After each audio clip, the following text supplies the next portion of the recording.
developments around the Israel-Hamas war. Israeli protesters on Monday broke into an army base after the military opened an investigation into suspected abuse of a Palestinian held at a detention camp for prisoners captured during the Gaza war.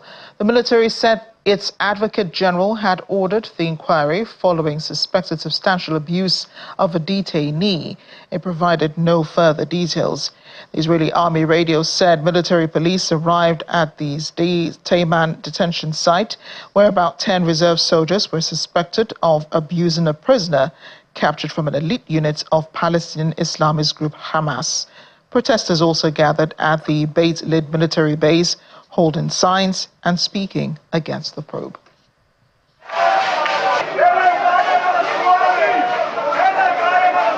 The soldiers in this country are a consensus.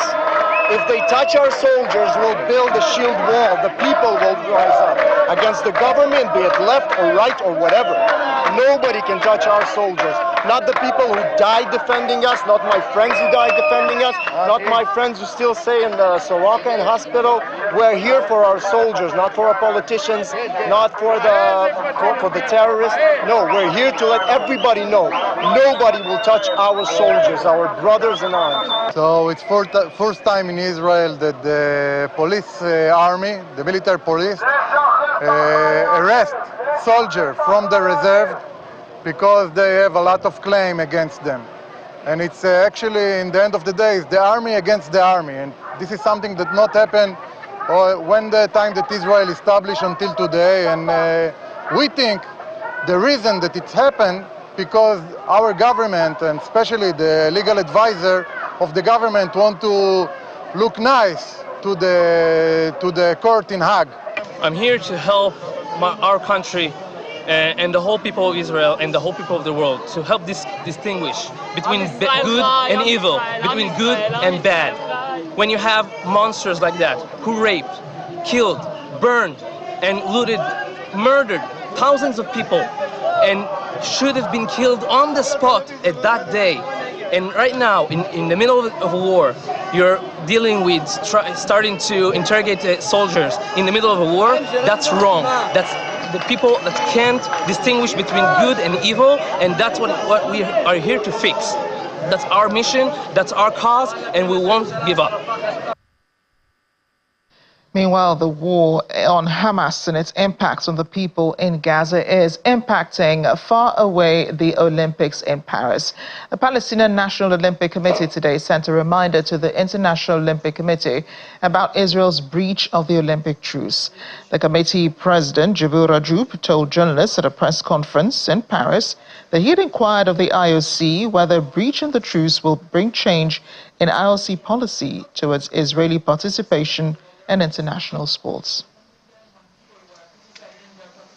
We have written to both IOC and FIFA and raised all the points I mentioned. We did not get any answer, so this morning we sent a reminder. We posed a specific question and asked the IOC to clarify whether the breach of the Olympic truce, implementation of the apartheid regime, annexation of the Palestinian territory, and Israeli athletes being members of the occupying forces will bring a change in the IOC policy towards Israel's participation in international sports. And the only justice that we seek is for the IOC and FIFA to apply their own rules without discrimination. The comparison with the swift IOC response to Russian invasion, the support and sympathy that Ukrainian athletes received reveals a lot. Now there is no action, no condemnation, no practical support, and no concern for the well-being of the Palestinian athletes. And I hope that Europe feel free from the inferiority complex of the Holocaust, which we all denounced, which we all against, and which also we were not part of it then. And I don't think that the grandsons of the victims of the Holocaust have the right to do the same against the Palestinian in Gaza and in the West Bank. Back in Palestinian territory in Gaza's Khan Yunis, people mourned their loved ones who were killed in Israeli strikes the previous night. The Israeli military said on Monday fighter jets hit 35 targets across the Gaza Strip over the past day as troops battled fighters in Khan Yunis and Rafah, close to the border with Egypt. The armed wings of Hamas and the Islamic Jihad said fierce gun battles have been ongoing in those two areas, as well as in the suburb of the Tel Al-Hawa in Gaza City further north. Palestinian medical officials said at least 8 people were killed in an Israeli airstrike early in Khan Yunis. Israeli forces, which have now captured nearly the entire Gaza Strip in nearly 10 months of the war, have spent the last several weeks launching major operations in areas where they had previously claimed to have uprooted Hamas fighters.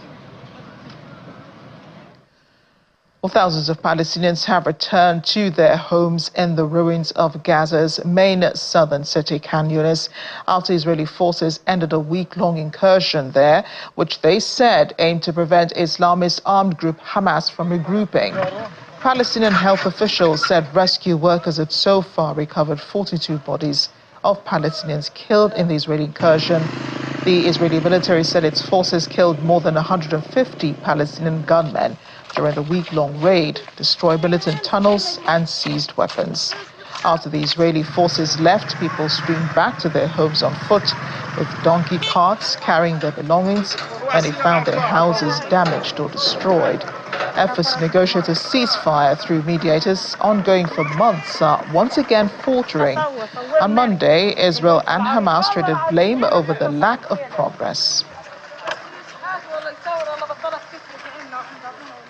In another development, Iran's President Masoud Pezeshkian today attended a swearing-in ceremony as part of his inauguration. Leaders such as Iraq's Prime Minister Mohammed Shia al-Sudani and Tajikistan's President Emomali Rahmon joined Pezeshkian at the ceremony. Iran's supreme leader, the Ayatollah Ali Khamenei, formally endorsed Pezeshkian as the country's president on Sunday. Pezeshkian, a relative moderate, has taken office at a time of escalated Middle East tensions over the Israel-Hamas conflict in Gaza, and Iran-backed Hezbollah in Lebanon. Just before the inauguration, Hamas's political leader Ismail Haniyeh met with President Pezeshkian. The new Iranian leader has promised to promote a pragmatic foreign policy. Weight tensions are now stalled negotiations with major powers revive a 2015 nuclear pact and improve prospects for social liberalization and political pluralism. The Italian Prime Minister Giorgia Meloni has called on Israel not to fall into the trap of retaliation, saying she was very, very worried by the situation in Lebanon and by the risk of a regional escalation. She was making the comments at a press briefing during her visit to China recently.